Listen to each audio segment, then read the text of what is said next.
launch.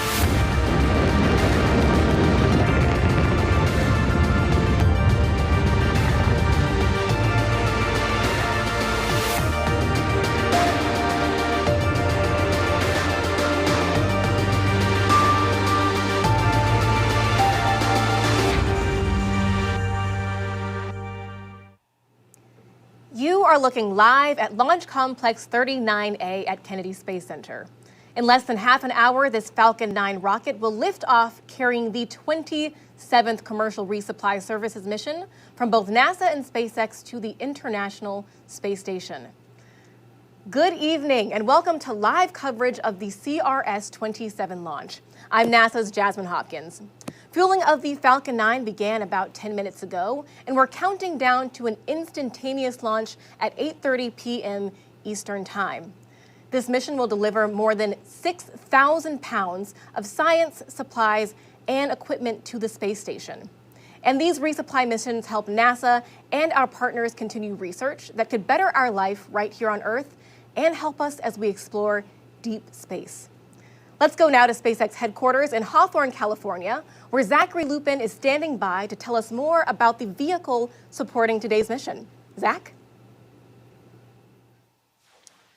Thanks, Jasmine. Hi, everyone. My name is Zachary Lupin, and I'm an avionics reliability engineer here at SpaceX. It's great to be covering today's mission in partnership with NASA. For those of you following along, today marks SpaceX's second Dragon mission this month, 17th launch this year, and 216th mission overall. And on your screen is a live view of SpaceX's two-stage Falcon 9 rocket with our Dragon spacecraft at the very top. As a note, Dragon is one of the few vehicles that can deliver significant cargo to the space station and the only vehicle that can actually deliver cargo from it.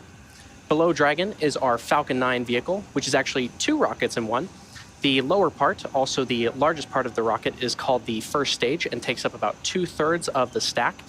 It has 9 Merlin 1D engines, which accelerate the vehicle through the Earth's atmosphere and into various orbits in space. The smaller stage above the first stage and the black inner stage is called the second stage.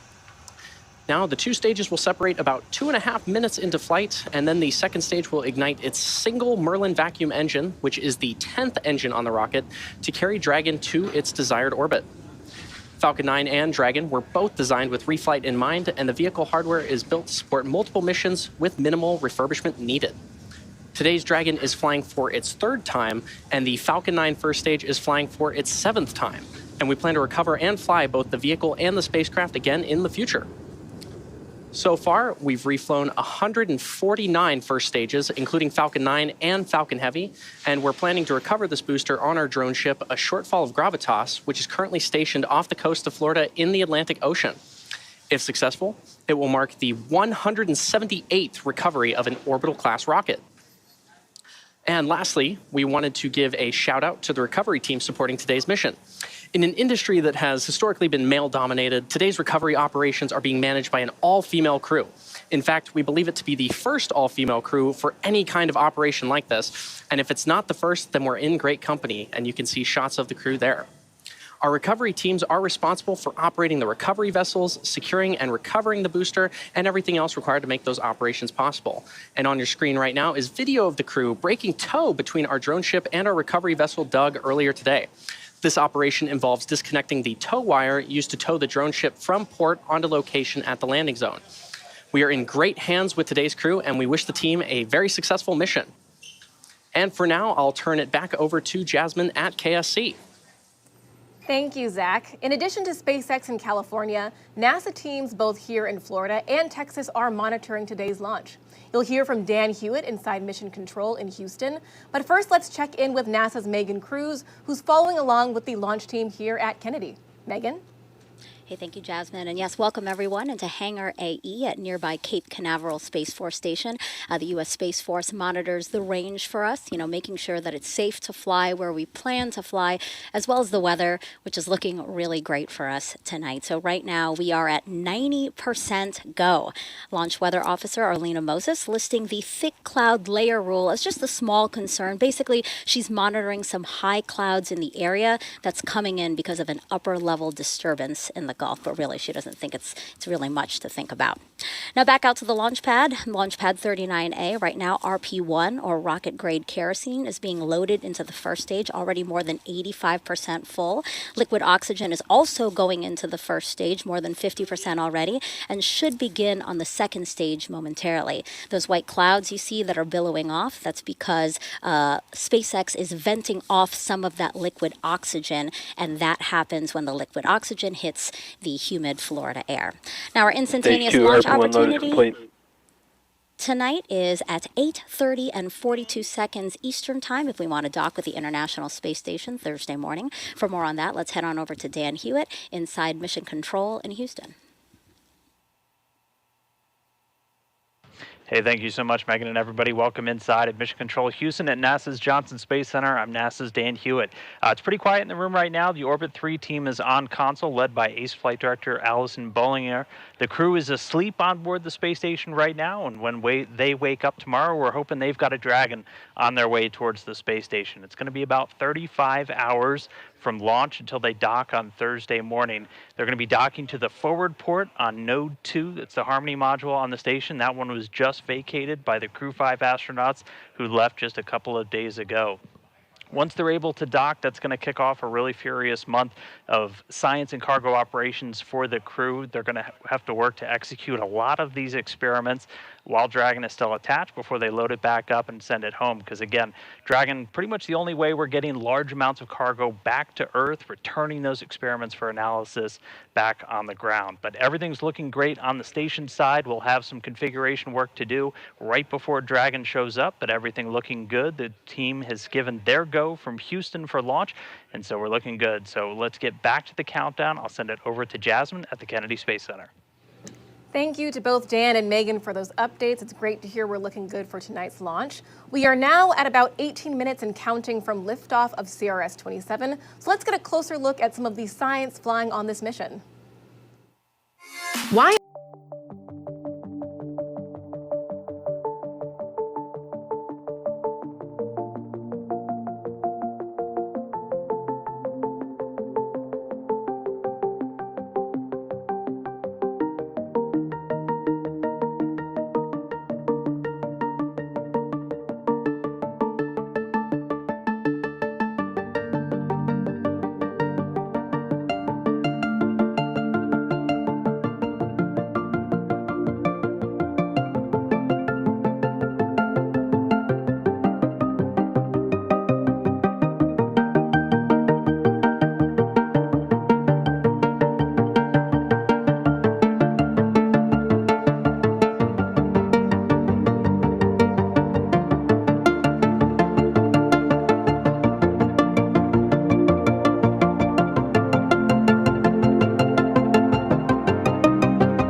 Join the hundreds of ongoing investigations aboard the orbiting laboratory. That was just a brief look at some of the science on CRS-27. So now let's take a deeper dive. Students from the University of Arkansas have a small satellite on board that could help us declutter space. Joining us now to talk more about it is Samuel Cano, PhD student from the University of Arkansas. Welcome, Sam. Yeah, thanks for having me. Of course. So, Sam, your team is working on something that can get rid of what we know as space junk. How does it work? Yeah, so nowadays deorbiting is just as important a mission concept as any. So we're hoping to test a subsystem aboard ArcSat-1. It's called the Solid State Inflatable Balloon, so I call it SSIB. And to put it, simply, at the mission's conclusion, we'll activate this SSIB board, which has solid sodium azide inside of these wells. So we heat it up, it releases nitrogen gas and fills a balloon. And what that does is increase the drag of the spacecraft, which in turn decreases the time it'll stay in orbit. Wow, that's pretty complex, Sam, and you guys are packing a lot of science into this tiny space for the CubeSat. So ArcSat-1 is the first CubeSat selected by the CubeSat Launch Initiative from Arkansas, and their goal is to get all 50 states, so that's very exciting. How do you feel being part of that first? It's amazing. I mean, it's twofold. So, from a technical standpoint, we have ArcSat 1 tonight, hopefully, and ArcSat 2 in the next year. And they're both technology demonstrators for ArcSat 3.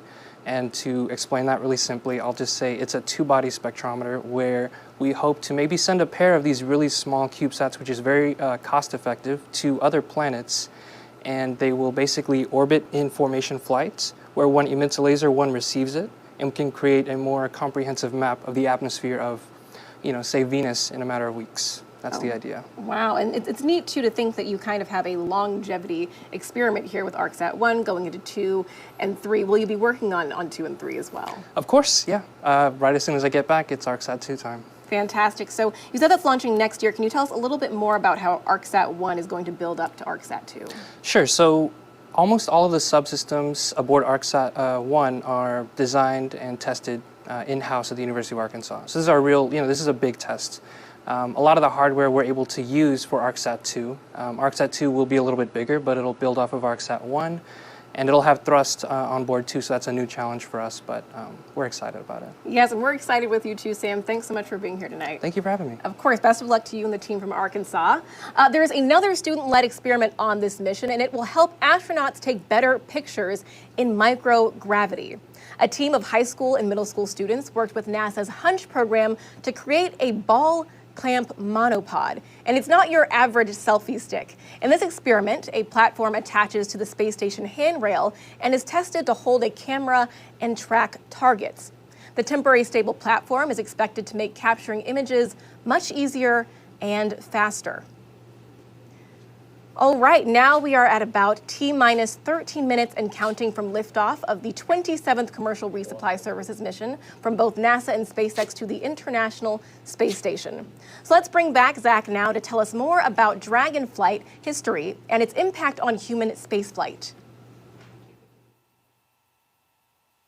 Thanks, Jasmine. As I mentioned previously, the Dragon supporting today's mission will be embarking on its third flight and will be joining the Crew 6 spacecraft already docked at the International Space Station. And speaking of Crew 6 lifted off from the same launch pad just 12 days ago on March 2nd with NASA astronauts Stephen Bowen and Woody Hoberg, UAE astronaut Sultan Al-Nayati, and Roscosmos cosmonaut Andrei Fedyaev, arriving at the orbiting laboratory about 24 hours later. Upon arrival, they were greeted by the Crew 5 astronauts who have been living and working on station for almost 6 months.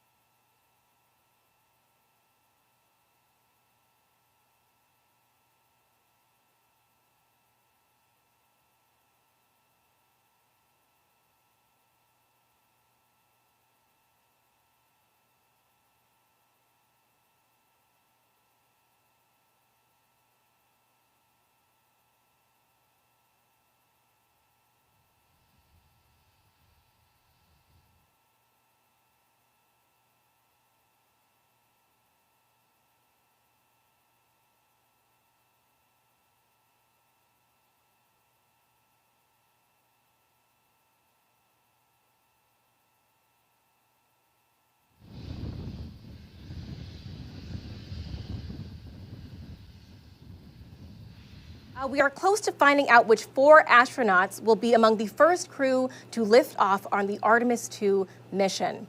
We have that update and more in our Artemis Moon Minute.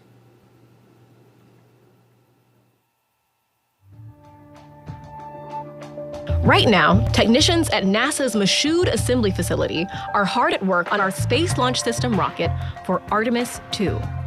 They've moved the engine section to the bottom of the 212-foot tall core stage. And next, they'll add the RS-25 engines, which will help power our missions to the moon. On April 3rd, we'll find out which 4 astronauts will travel around the moon in the Orion spacecraft as part of Artemis II. Artemis II builds on the success of the uncrewed Artemis I flight test. We documented its journey in our Path to the Pad series, streaming right now on NASA's YouTube channel and on Hulu.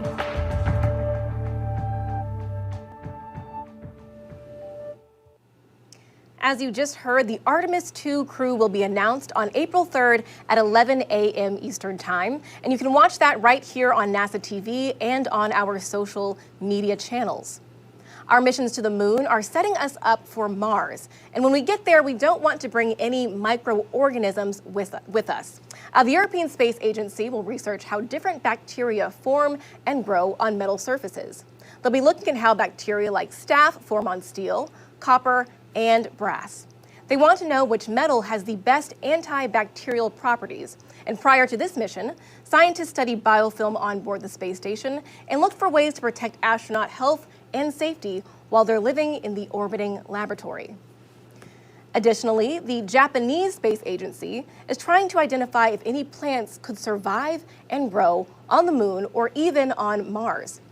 These 7 samples of microbes you see here will be exposed to the space environment for up to 6 months.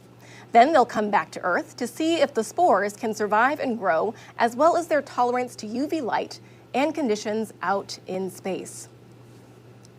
Well, we know that the weightlessness of space can have a significant effect on our bodies, but especially on our hearts. Joining us now is a member of the Cardinal Heart 2.0 team from Stanford University, Joseph Wu. Thank you so much for being here. Oh, thank you so much for inviting me, Jasmine. Of course, we're really excited to have you here. You guys are doing some very interesting research with Cardinal Heart, and you started with the first experiment, but now you're on the 2.0 version. Right. So can you tell us, what are you looking at in Cardinal Heart 2.0? Yeah, that's right. So we're very much interested in understanding the effect of microgravity on the cardiovascular system. And as you may recall, back in 2016, we did our first experiment, which was we sent human-induced pluripotent stem cells that have been differentiated into cardiomyocytes, beating cardiomyocytes, and we generated this from 3 different individuals. We sent it up to space, and we found there were changes to these 2D human cardiomyocytes. So we followed it up with the December 2020 launch, in which we used 3D human engineered heart tissues.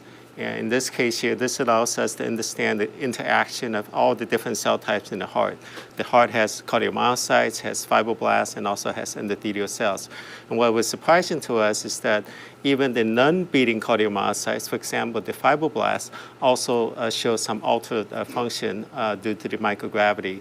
So in this current launch, what we're interested is setting up these 3D human cardio organoids. So we sent up 3,888 cardio organoids to be exact, from 4 different individuals, 2 male, 2 female, 2 Caucasians, 2 African Americans.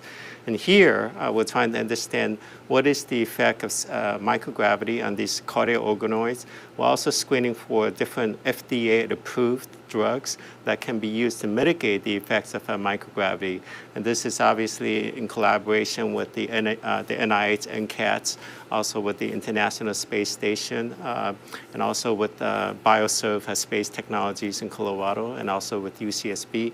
And finally, we're very grateful for the astronauts who's going to take care of these, what we call babies, for the next several weeks. Right, yes, they're taking care of those babies that you guys have worked very hard on. And, you know, we're talking about doing this on the International Space Station, which is in low Earth orbit. But why is research like this so important as we're looking at going into deep space, you know, to the moon and then on to Mars? Yeah, so that's a very important question, right? Because, as you know, for deep space travel, microgravity and lack of gravity is an important issue. And you know, this is part of the reason why the astronauts, they need to be on stationary bikes when they're up in space. Also part of the reason why when they come back to Earth, you know, for the first 2 to 3 days, they have to adjust to the effect of gravity on our cardiovascular system. So what happens is, without gravity, your muscles, heart muscles, skeletal muscles, and also your blood vessels all atrophy. And so as you go deeper and deeper into space, for example, traveling to Mars, we're talking about a longer period of time without the effects of gravity on the cardiovascular system. So you're going to experience more issues, and that's part of the reason why these FDA-approved drugs are important. Yeah, it's very important. Thank you so much for being here, Dr. Wu. We really appreciate it. Thank you. All right, now we're just about 7 minutes, or actually 6 minutes until liftoff of CRS-27. So let's bring back Megan now here on Florida's Space Coast and Zach live at SpaceX headquarters in Hawthorne, California, to walk us through the final moments of countdown. Over to you guys. Minus 5 minutes and 48 seconds, and the SpaceX team is working no significant issues, and the vehicle is healthy. Weather is 90% go, and the range is ready to support today's mission. At this point, Rocket Propellant 1, or RP1 fuel, is completely loaded on the second stage and nearly complete on the first stage.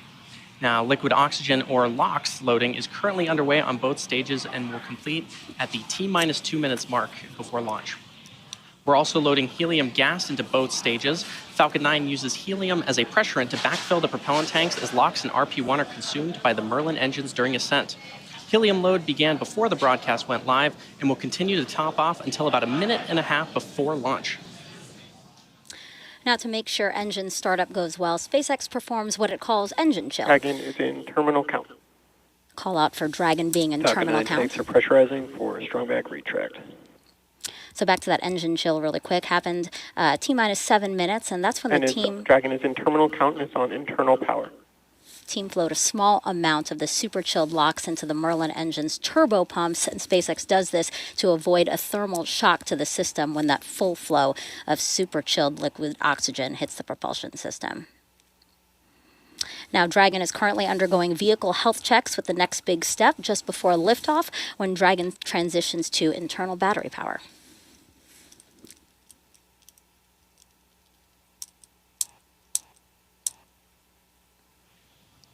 And in just about 10 seconds, we should see those clamp arms opening on the transporter erector. The transporter erector, or TE, is that large truss structure adjacent to our Falcon 9 vehicle. The TE is used for vehicle rollout and to route propellants and electrical power to the vehicle in preparation for launch. Once the clamp arms have fully opened, the TE will then retract away from the rocket in preparation for liftoff. In these last few minutes before T0, Falcon 9 is performing final health checks on its primary communications, avionics, and propulsion systems. And there's that call out for strong back retract. We may also hear call outs that engines are sufficiently chilled if we get a little closer to liftoff. And if you've seen in a couple of our shots here, you may have noticed the Falcon 9 booster supporting today's mission is covered with quite a bit of soot. And that's because it's no stranger to space travel, having previously supported the Amazonas Nexus mission, SES-22, iSpace's Hakuto R Mission 1, and 3 Starlink missions. And as I mentioned earlier, today's mission marks the 7th flight for this booster. Stage 1 LOX load is complete.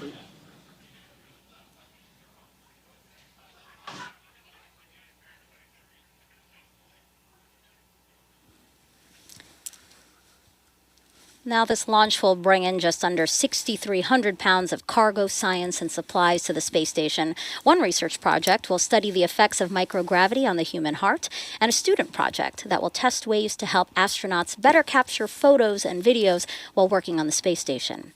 Dragon will be docked to the space station for about a month before returning home.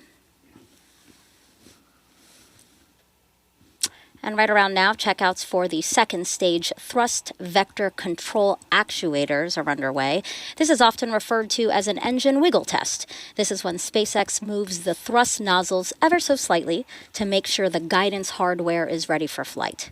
SpaceX will do the exact same checkouts on the first stage engines, but that happens just seconds before ignition.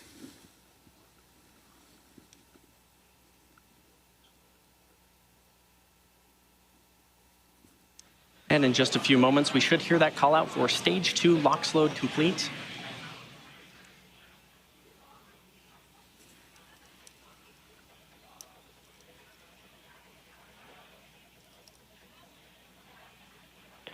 Stage 2 LOX load is complete.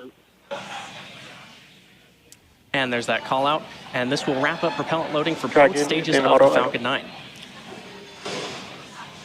Dragon is also performing its final health checks to make sure all the vehicle's primary systems are ready for its rendezvous with the International Space Station. And you may have noticed some white clouds around the vehicle, but that's actually quite normal. Those clouds you see are the chilled gas above the LOX tank liquid surface that we vent overboard to maintain pressure in the tank as needed. And when that gas comes out into contact with the warm, humid Florida air, the air condenses into clouds and water. Now in just about 5 seconds, Dragon transitions to internal power. Falcon 9 computers will enter startup mode, which is when the Falcon 9 flight computers... There you go. Dragon is in countdown. Is when the Falcon 9 flight computers take control of the countdown and will guide the rocket through the last seconds before liftoff. Go for launch. All right, both stages are now pressurizing for launch. At launch, the International Space Station will be over the Indian Ocean, south of India, at an altitude of 261 statute miles. T-minus 30 seconds. Counting down for NASA and SpaceX's 27th commercial resupply mission.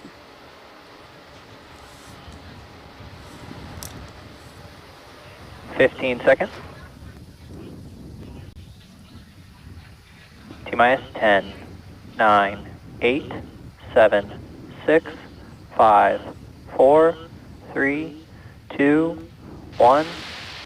Engines full power. And liftoff of CRS-27. Go Falcon, go Dragon. Falcon 9 soars off the launch pad. Dragon now on its way to the International Space Station with important new science experiments and crew supplies. Stage 1 chamber pressure is nominal.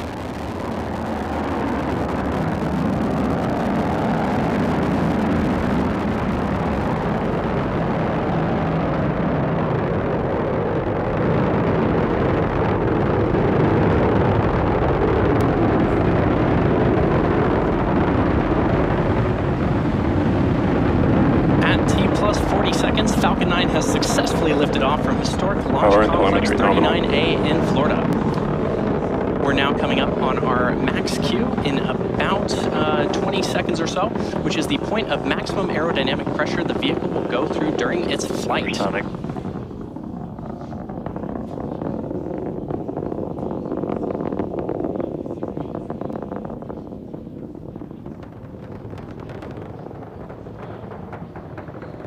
Max Q. And there's that call out for max Q. Coming up next are 5 events back-to-back. First is main engine cutoff, or MECO, which is when all 9 of the Merlin 1D engines on the first stage will shut down. After those 9 engines shut down, the first and second stages will separate, also called out over the nets as stage separation. Then the first stage will flip around to make its way back to its landing site, the drone ship named a shortfall of gravitas. The second stage will then ignite its Merlin vacuum engine to boost Dragon to low Earth orbit during SES-1. And the last event is the Boostback burn to reduce velocity of the first stage in preparation for atmospheric entry. And this whole sequence will take place over about 30 seconds or so. Now we should be hearing that call out for main engine cutoff in about 20 seconds from now.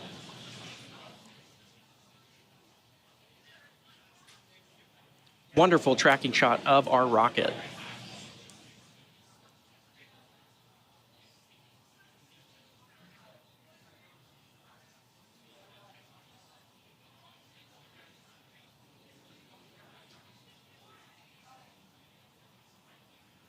MECO.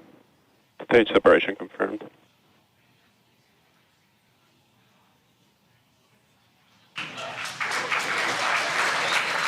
Back ignition. Stage 1 Boostback startup. And there's all of those callouts for those milestones. So we had MECO, stage separation, a stage 1 flip, second engine start 1, and the start of the partial boostback burn. While a boostback burn is normally performed in order to return the first stage to one of our landing zones, here we are just performing a partial boostback.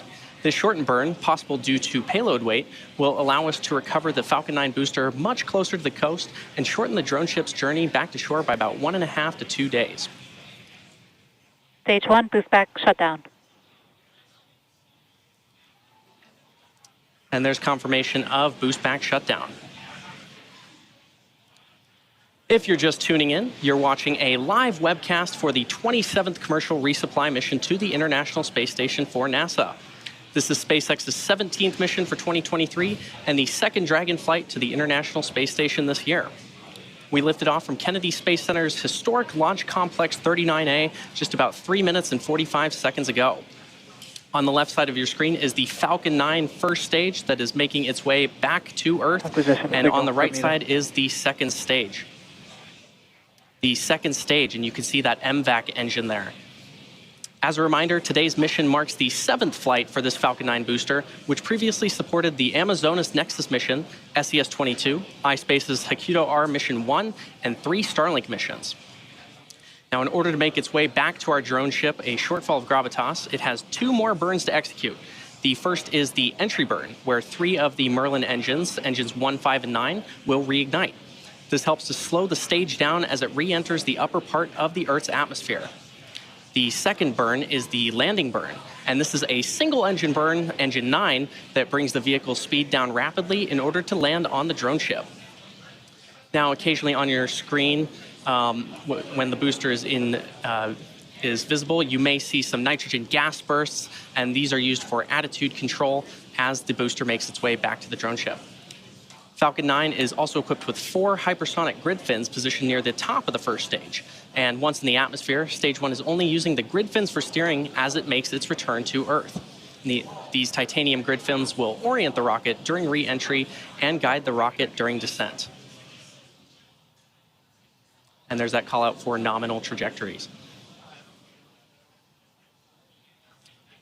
On the left side of your screen, you can just make out some civilization of Earth, on Earth.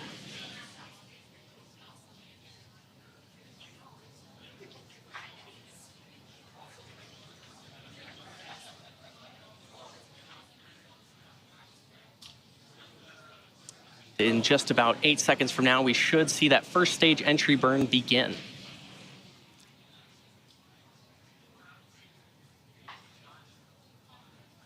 Stage 1 FTS is saved.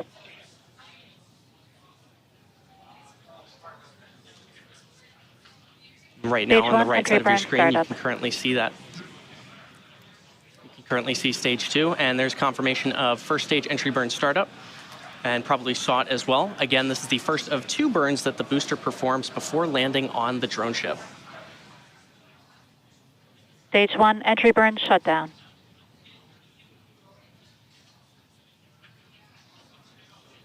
Now, as we get closer to the first stage landing, it's good to note that the Falcon 9 first stage is equipped with 4 landing legs made of state-of-the-art carbon fiber with aluminum honeycomb.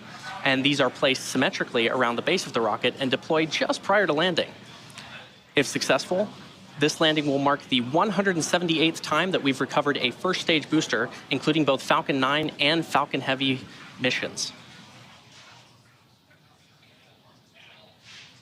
And we're about 15 seconds or so away from landing. And the vehicle is traveling about 1,600 kilometers per hour.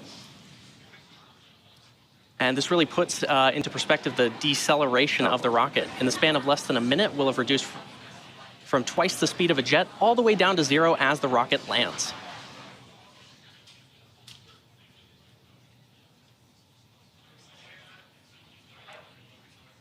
Stage 1, landing burn. And there's the start of that first stage landing burn on the left side of your screen.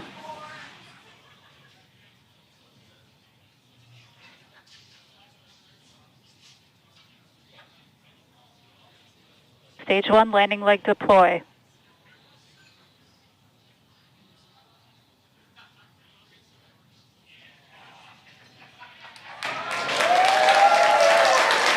And there you saw the Falcon 9 first stage successfully Stage land, 1 and you landing can probably confirmed. hear the cheering behind me.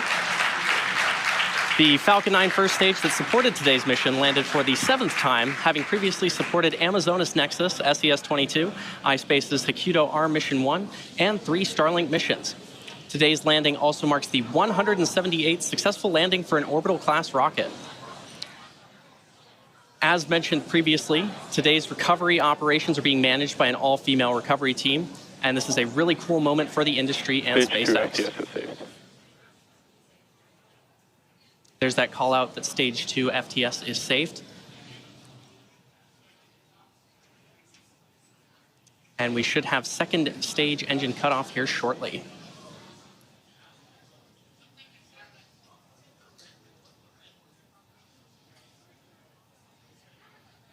MECO.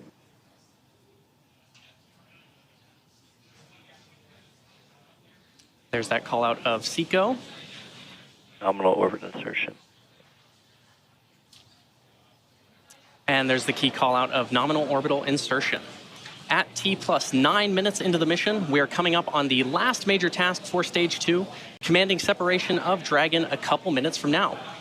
We expect to have video of Dragon's separation from the top of the second stage, which looks into the trunk. CRS-27 will be joining the Crew 6 vehicle, currently on orbit, so we'll be back to having 2 Dragon spacecraft docked at the International Space Station. Expected loss of signal, Cape. As for cargo, today we will be delivering more than 6,000 pounds of science, research, crew supplies, and vehicle hardware to the orbital laboratory and its crew. To date, SpaceX has sent and brought back over 270,000 pounds of crew and cargo to and from the space station.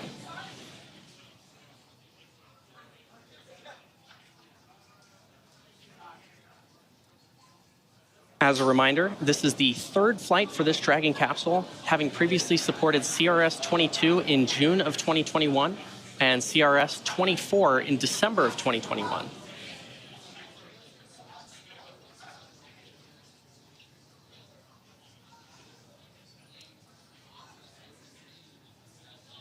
Once the Dragon capsule jettisons from the second stage, it has 16 Draco thrusters, each with the capability to deliver 90 pounds of force, and those will be used for maneuvering. There are 4 pairs of 3 thrusters spaced evenly around the capsule, as well as 4 forward bulkhead thrusters underneath the nose cone.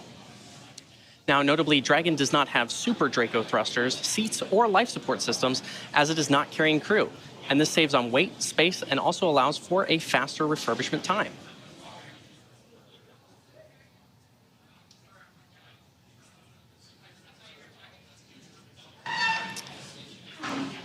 And while initial designs of Dragon carried solar arrays extended outward from the trunk, the cylindrical structure located directly behind the Dragon capsule, the current Dragon has these arrays fixed directly to the trunk. And you may see at some point both a light and dark side of the trunk. And that dark side is actually those solar panels. And the light side is a radiator to help cool the spacecraft.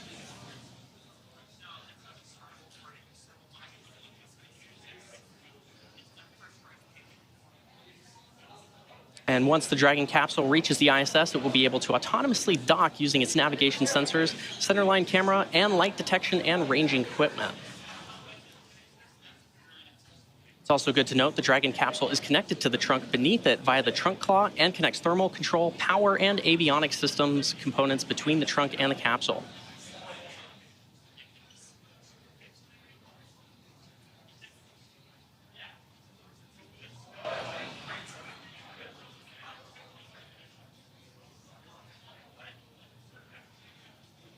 And if you're just joining us, you're watching a live view of Dragon successfully disconnecting from the second stage, heading to the International Space Station. This is the 27th commercial resupply mission to the International Space Station for NASA. This is SpaceX's 17th mission this year and 2nd Dragon flight to station for 2023. We lifted off about 12 minutes and 23 seconds ago from Kennedy Space Center at historic Launch Complex 39A. And there you can see Dragon slowly drifting away from the second stage. The next milestone coming up is the Nosecone opening sequence, which protects the docking ring and navigation sensors. And that's going to do it for me here in Hawthorne, so I'm going to throw it back over to Dan in Houston. Hey, thank you so much, Zach, and hello everyone once again from Mission Control Houston. Great to see another Dragon on orbit. You've got a happy team here in Mission Control, and we'll have a happy crew of 7 astronauts and cosmonauts on board the space station when they wake up tomorrow with Dragon now on its way. As Zach said, the next milestone that we're going to be keeping an eye out for is going to be the nose cone open. This takes a couple of minutes, and that's to open the nose cone, so it's exactly what it sounds like. It's at the very top, or the nose part of Dragon, and that's going to slowly open up to reveal a couple of different components. That nose cone stays closed during the flight up to orbit, just to protect some of those more sensitive instruments from the thermal and aerodynamic loads that Dragon's experiencing on its ride uphill. Once it opens up, we're going to be revealing a couple of different things, including some propulsion elements, primarily 4 forward bulkhead Draco thrusters. Those are the primary thrusters that Dragon's going to be using for its major delta velocity burn. So those are just firings of the engines to gradually raise its orbit as it gets closer and closer to the space station. It's also going to reveal a suite of navigation equipment. Dragon has a couple of different methods to essentially find its way through outer space. And underneath the nose cone, there is something called the Dragon Eye, star trackers, and then it will also be pairing that with an inertial measurement unit and GPS sensors, all of these kind of working in tandem to essentially tell Dragon where it is in outer space and where it needs to head. We also do what's called a state vector upload to the spacecraft just prior to launch, telling it where space station is. And then once it gets closer, we'll have what's called relative GPS systems that will be able to talk to each other between Dragon and space station, just as they start talking to each other, let them know where they are. And those come really in handy when we start getting into the integrated operations, which you're going to be seeing a lot more of this room once we arrive on Thursday morning. As when we're in integrated operations, you've got a team here in Houston and a team out in Hawthorne that are working to bring us Dragon in. But we are getting closer to that nose cone to start opening. There are 12 hooks around essentially the docking ring of the Dragon spacecraft. 6 of those are actually holding the nose cone in place during the launch. All 12 are closed when we're launching, and we open them up. If you've watched any of the previous crew missions or even the cargo missions, we do them in 2 different sets, 2 sets of 6. So one set already open, the second set opening now, and once that second set is open, the nose cone will start to deploy. Again, it takes a couple of minutes for that nose cone to open, usually about 5 minutes or so, and then it'll gradually open. It swings open a little more than about 110 degrees, so that gives Dragon plenty of clearance to dock with the space station, as this is going to reveal also the docking ring, and that's what Dragon's going to be using to actually dock with the International Docking Adapter on board the station. And we're heading to the forward port. We have 2 of those on the U.S. segment right now with the docking adapters, the forward port and the Zenith, or the space-facing port on Node 2, the Harmony module. And this Dragon is going to be bound for the forward port. It was just left vacant by the Crew Dragon Endurance, which brought Crew 5 home over the weekend after 157 days in space. And this Dragon is bound for that one to kick off really about a month and change of really intense cargo and science operations. But at this moment in time, one set of hooks open. We're still waiting for that second set of 6 to open up. And then once that happens, the nose cone will start to deploy. Shortly after that, we'll do checkouts of those forward bulkhead Dracos, those 4 Dracos that are hiding underneath the nose cone right now. And once those are checked out, we'll be pretty much ready to go. And as Dragon will start to do its different phasing burns to get to the space station. And sounds like we've got all 6 of the second set are now open and just standing by, and it looks like the nose cone has started to deploy. So again, this is going to kick off a couple of minutes for the nose cone to fully open, but all hooks are open and the nose cone is deploying. While we wait for the nose cone to open, I do want to bring in, we have a guest real quickly. We have Phil Dempsey. He's the manager of the Vehicle Integration Office in NASA's International Space Station program, basically the guy overseeing all the different spacecraft responsible for bringing crew and cargo up to the space station. Phil, first, thanks so much for joining me. Just want to get your thoughts real quick. Walk us through, we've got another Dragon mission heading to the station. What's this going to mean for those crew members on board? Hey, yeah, thanks. So first of all, just saw a really great launch from our SpaceX team down here in Florida. Getting a new Dragon is really exciting for the crew for a couple of reasons. First, like you just kind of mentioned, these cargo missions are really action-packed times for the crew. It starts when they dock Thursday morning. We're just getting into the vehicle, getting critical research out and into its location on the ISS. Then the crew does some standard cargo ops and payload moves across this 30-day mission. But while they're doing that, they're also doing critical research that actually has to be completed during the dock mission in order to get those results back down on that same vehicle when it comes down a little over 30 days after it goes up. Then it's time to get it repacked with hardware. Additionally, these cargo missions are the few chances we have to get fresh or refrigerated food up to. And I know they're asleep, but I think they're going to be pretty excited when they wake up. We actually have some live views now of the nose cone opening. We're about halfway through. But Phil, before I let you go, just general feelings from you, the program. This has been just another incredibly busy spring. It feels like we're always in the busy season with Station. We just brought a crew home over the weekend after launching another one. What's it been like to just balance all of the traffic coming and going from the space station? Yeah, it seems like we're partway through and there's a lot going on. It is really exciting. As for the pace, most of us probably wouldn't have it any other way, I'll tell you. We're in our third decade of operating this orbiting research facility, and these are the crew and cargo missions to keep it going. But if you look ahead, added into that mix, we got an upcoming Boeing first crewed flight. We've got a second private astronaut mission. So while busy times for sure, it's really inspiring what we're doing across, in this industry, across this, dedicated and great partnerships with NASA, commercial, providers and international teams. It's just really exciting for the program, and we're really proud to be part of it. All right. Well, again, that was Phil Dempsey. Phil, thank you so much for dialing in. And Phil's the manager of the Vehicle Integration Office from the International Space Station Program for NASA. Thank you, Phil. All right. Thanks. You have a good evening. You too. All right. We are very close now to the nose cone being open. Looks like it just has a few more degrees to go. And we'll stand by and wait for confirmation on the loops to hear that again. Once we get the nose cone open, it'll be time for Dragon to reorient itself to maneuver for some forward bulkhead Draco checkouts, and then that'll be the last thing we do in the next couple of minutes before it's time to start those phasing burns.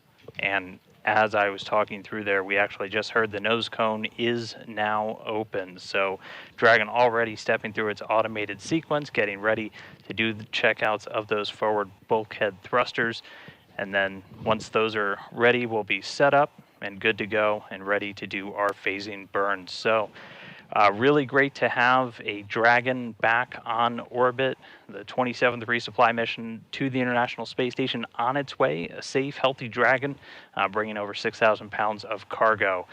With the nose cone open, Draco checkouts underway, that's going to do it for us here in Houston. We'll be back on Thursday morning to take you through the final moments of Dragon's approach and docking to the International Space Station. But with everything successful today, I'm going to send it back to close things out to Jasmine at the Kennedy Space Center. Jasmine. Thanks so much, Dan. Another beautiful launch from the Space Coast this evening. That's going to wrap up our coverage for the launch of the 27th Commercial Resupply Services mission from NASA and SpaceX. Dragon is now on its way to dock to the International Space Station Thursday at 7:52 a.m. Eastern Time. And we'll have live coverage of that at 6:15 a.m. on NASA TV and on nasa.gov/live.